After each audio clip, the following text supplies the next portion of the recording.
energy resources can be classified under one of two categories. They're either renewable resources or non-renewable resources.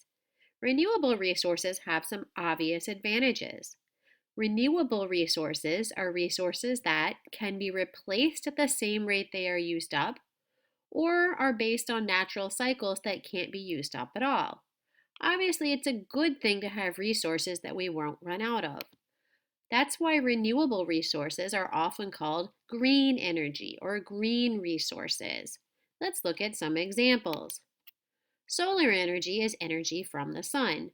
Now, this is based on a natural cycle. You're not going to use up the sunlight. Whether you put up one solar panel or 1,000 solar panels, it's not really affecting the sun. You won't run out of sunlight. Another example would be wind. Again, the wind cycle is a natural cycle. Whether you put up windmills, wind turbines, or anything else to try to use that wind energy, the wind will keep blowing. So you're not ever going to use up all of the wind. Hydroelectric is another renewable resource. This is using water power. Again, water is a natural cycle, so we may use the water in this river to turn this turbine down here and use that to turn the generator and generate electricity. But you're not using up the water. Once the water turns the turbine, it keeps on going down the river. So you haven't used it up and it won't run out. Geothermal is another renewable resource. Geo means earth, thermal means heat. So we're basically using the heat deep under the ground. And we use that heat to heat water to steam. Steam turns a turbine, which turns the generator, which generates electricity. When you're done with that water, you can pump it back underground to let it heat up again. So you're not really using up anything. That heat inside the earth is going to keep heating water for you without using anything up. Another renewable resource is biomass. Bio means life. So these are living things that can be burned for energy. For example, firewood. You can burn firewood to release energy. It doesn't release as much heat as burning something like coal, but it will release heat.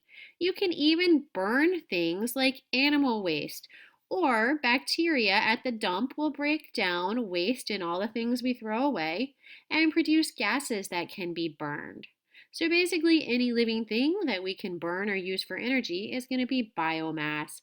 The nice thing about living things is you can always grow more, so you're not using it up. You can renew it. Non-renewable resources are not green energy.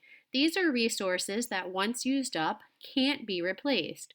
Or if it can be replaced, it will take longer than a human lifespan. It takes millions, even billions of years for something like oil or coal to form.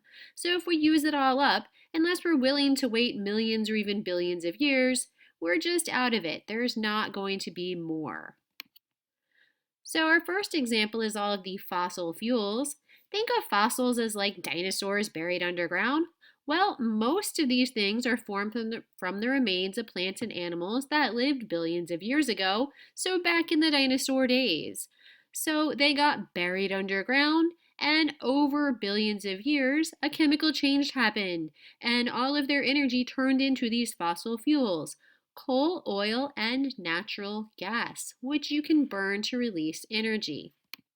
The other one would be nuclear. You dig uranium out of the ground the same way you get coal, oil, and natural gas out of the ground.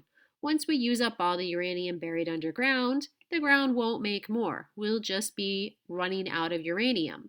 So these are non-renewable. We will not have more of them. They have some other disadvantages too. Nuclear is pretty obvious. There could be a nuclear accident, and that's very dangerous. It also produces radioactive waste. Fossil fuels have their drawbacks too. Burning them releases a lot of pollution. This can lead to things like global warming, acid rain, and even health problems in the people who breathe in the pollution in the air. So definitely some problems with these non-renewable resources. Here we're going to compare renewable and non-renewable resources.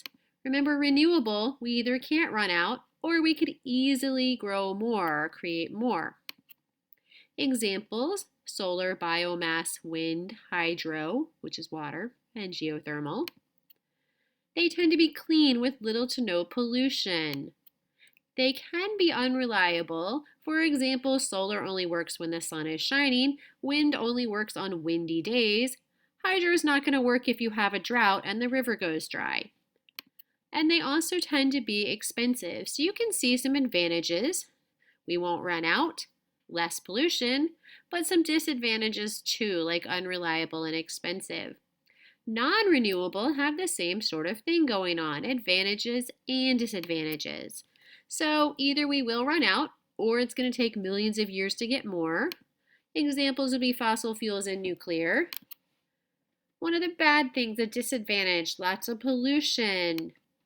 But they have advantages. They're reliable. You can burn coal anytime, unlike solar that only works when the sun is shining.